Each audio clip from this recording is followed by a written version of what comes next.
saya itu babak belur ketemu ego itu pas jatuh-jatuhnya. Tapi sebelumnya saya sempat punya sukses. Jadi pertama kali karir saya adalah saya jadi marketing properti di Rewe. Karena kata orang tua saya, ya kata jadi papa saya meninggal ketika saya umur 9 tahun. Mama saya jadi TKW. Engkong saya orang kaya. Bahkan engkong saya itu pernah dapat satu ramalan bahwa kekayaannya gak akan habis 7 turunan. Cuman engkong saya turunan ke-7. Ya. Akhirnya begitu sampai papa saya itu kan kena diabetes, gak bisa kerja dan gak ada BPJS. Sehingga kita harga warisan dihabisin semua. Nah ketika harga warisan dihabisin semua, ya akhirnya kita mulai kan. Jadi cita-cita mama saya adalah kamu harus jadi orang kaya, bikin 7 turunan lagi. Wah. Dan mama saya bilang, kalau mau kaya ada 3 jurus keluarga Lim. Kan sayanya itu Lim, marganya. Jadi sama Lim Swee Lim itu mungkin satu nenek moyang satu kapal mungkin ya. Nah, jadi ada 3. Menurut saya ada 3 kunci untuk sukses. Kaya. Nah, saya akan share. Ini penting nih. Silakan dicatat. Ini penting. Nah, sudah siap? Belum. Ya udah saya tunggu dulu. Karena yang terpenting kan Anda datang ke sini mau sukses. Setuju? Oke. Tulis ya. Langkah nomor 1. Lahir dari lahirnya orang kaya. Loh, kok ditulis beneran loh? Atau mau lahir kembali?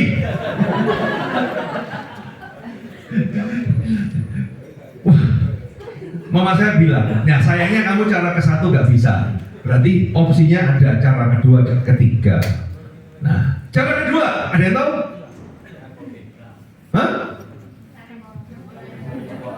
Ya, nikah sama anaknya orang kaya. Nah, akhirnya saya tumbuh sebagai seorang pria yang materialistis. Jadi waktu SMA kalau cari pacar yang penting kaya dulu, tampang nggak masalah.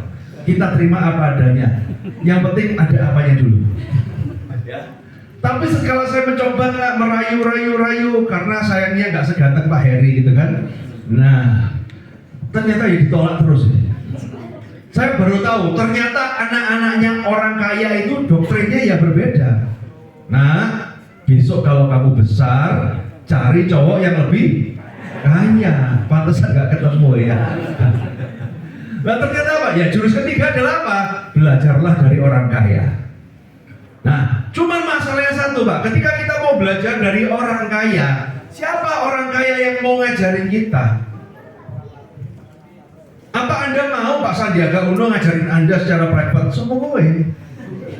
Nah, kesalahan kita itu adalah cita-cita kita itu terlalu tinggi.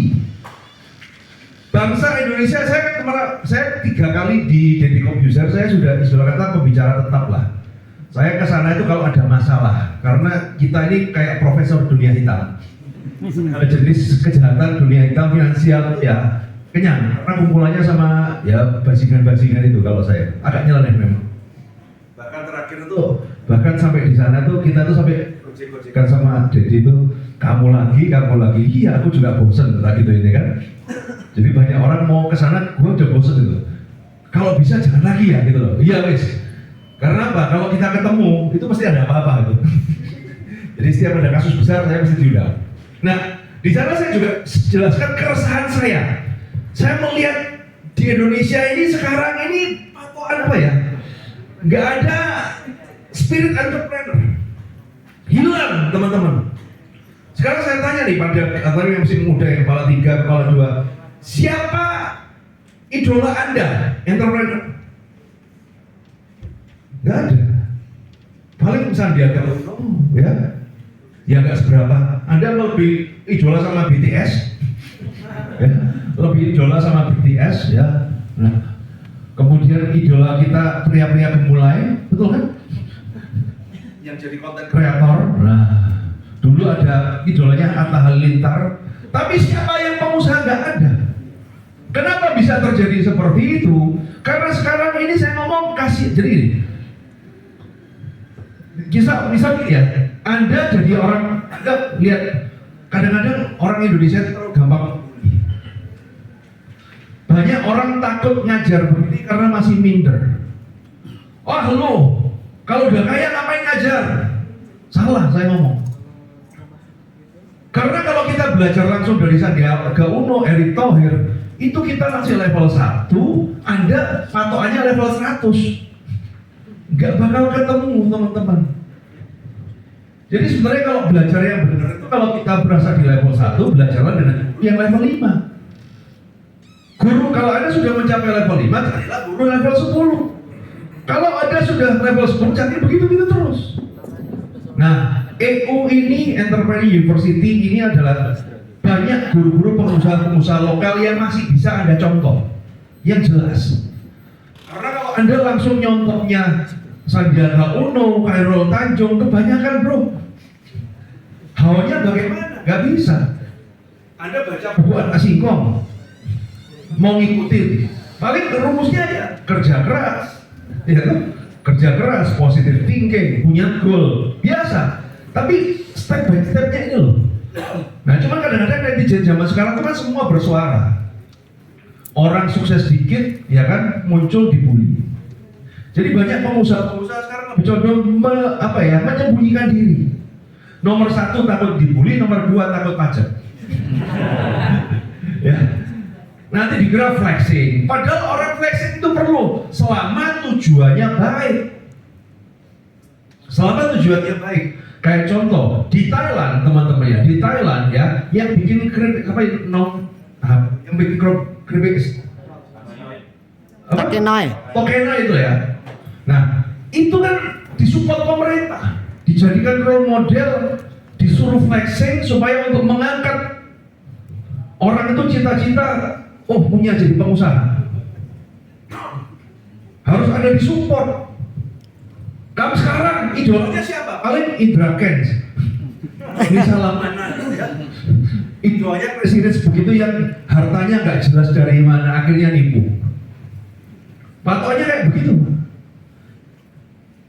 Saya waktu itu bersuara, makanya kan kasus Indra Kents, Doni Salmanan itu kita juga termasuk bersuara. Loh, ini kalau dibiarin, kita bisa kehilangan satu generasi loh. Sekarang anak-anak muda maunya jadi trader. Semua jadi trader. Terus yang nyangkul di sawah siapa? Yang bikin produksi pangan bagaimana? Toko-tokonya bagaimana? Matilah kita gitu. Dulu ada Om Bob Sadino. Sekarang takut Pak, terus terang aja. Yang sukses-sukses mau ngomong takut. Akhirnya terjadi missing link. Anda belajar dengan siapa nggak jelas, ya, nggak jelas. Nah makanya dari itulah saya sempat bahas dan itu menjadi perbincangan yang hangat dan akhirnya melahirkan EO ini untuk rebound kembali untuk mengajar. Karena kita butuh bimbingan teman-teman, justru orang-orang kaya yang berada di sekitar kita. Saya dulu juga begitu ketika saya masuk EO, posisi saya 480 juta, itu pun ketika, karena gini, kalau saya cerita ya, saya basically itu pengusaha makanan burung. Saksi hidup saya ada di belakang itu dan kompetitor saya, sama-sama mentor EO, ya. Jadi kita ini berteman akrab, tapi sales kita musuhan. Jadi kalau saya ke mereka salesnya kalau ada produk seperti Charles bilangin jelek gitu. Dia juga sama. Tapi kita berteman akrab, jalan-jalan ke Eropa tadi bareng-bareng kemana-mana akrab. Memang prinsipnya kayak begitu Pak. Biarkan yang bertengkar nak buat kita. Bosnya yang ngopi bareng lah kan. Nah. Ya, jadi waktu itu saya membangun perusahaan itu lumayan ya dari modal kartu kredit. Saya memang jalurnya agak hitam ya teman-teman ya. Dari modal utang, kartu kredit dunia saya itu. Karena kalau di Entrepreneur University ini kan saya percaya bahwa tiap orang itu punya spesialis masing-masing. Kalau saya di itu bagian dokter. Urusan yang sudah bapak belur masalah utang itu baru makanan saya teman-teman. Saya tuh di EU itu seperti Tuhan. Kok bisa Pak? Hanya diingat ketika ada masalah. Kalau nggak ada masalah ya sudah lupakan gitu ya, lupa ya nggak apa-apa lah. Kita kalau ada masalah gitu kan. Biasanya kalau anak ibu datang ke saya itu udah posisinya bapak belur. Punya utang banyak apa segala baru ke saya. Coba kalau pas dapat pencairan bank, traktir makan aja nggak pernah gitu kan. Ya tapi memang karena saya jalan hidupnya di situ. Jadi ketika saya masuk EU kondisi saya hancur karena apa? Saya punya perusahaan bagus, ya dari nggak punya duit, tiba-tiba saya punya penghasilan 40 juta per bulan di tahun 2006. Nikmat nggak? Nikmat banget. Dari situlah saya tahu artinya uang.